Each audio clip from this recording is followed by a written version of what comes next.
भारतीय सेना तथा भारत मातांकर विजय कामना करी समूह दीपदान। चौद्वार विश्व हिंदू परिषद बजरंग दल पक्षर चौद्वार ब्राह्मणसाही रामलीला मंडप परिसर रे भारतीय सेनाबाहिनी वीर अमर शहीद को श्रद्धांजलि ज्ञापन सहित दीपदान करी हनुमान चालीसा पाठ करथिले। भारत मातार विजय पाई सामूहिक दीप जाली प्रार्थना करथिले।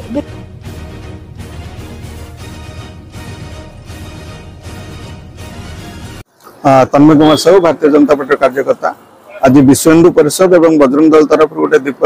प्रज्वलन प्रोग्राम होता जो आमर जो सैन्य बाहिनी मैंने जो वीरगति प्राप्त कर मनोबल बढ़ाई प्रोग्राम होता आम साधारण जनता मान कह चाहूँ विभिन्न प्रकार पाकिस्तान पाखे युद्ध कौशल ना कि कौन प्रकार से युद्ध करने परिस्थिति ना किंतु से आपण मनोबल भांगिया विभिन्न प्रकार मित्र साहाय्य ने जोटा कि जमती आपणकर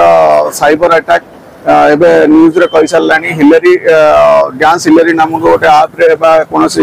ये आप मोबाइल भी हैंग करेंगे कौन प्रकार जिनस करेंगे जोटा ए सरकार कहूँ कौन मित्र न जाकि निज सरकार सहित साथ दिंतु।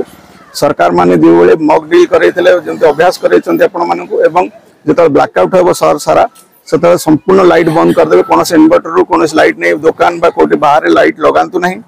एवं जोटा नियम से नियम को पालन करूँ आपण सैनिक मान साथ दिंतु सरकार को साथ दिंतु। सैनिक मानकर जो मुवमेंट गुरा सहर भितर गाँ भितर हम से मुवमेंट को वीडियो कैप्चर करके सोशल मीडिया छाड़तुनि सोशल मीडिया दूरे रुहतु एवं निज सरकार सहित साथ दिंतु। असित कुमार स्वाई संयोजक विश्व हिंदू परिषद बजरंग दल कटक विभाग। वर्तमान देश में युद्धर परिस्थिति अच्छी पाकिस्तान तरफ आक्रमण माने चेतावनी से आक्रमण कर सारे तार प्रति जवाब में भारत आक्रमण कर सारे तो यही युद्ध ऑफिशियली अनाउंस हो गला तो तार जो प्रभाव पड़ुची भारत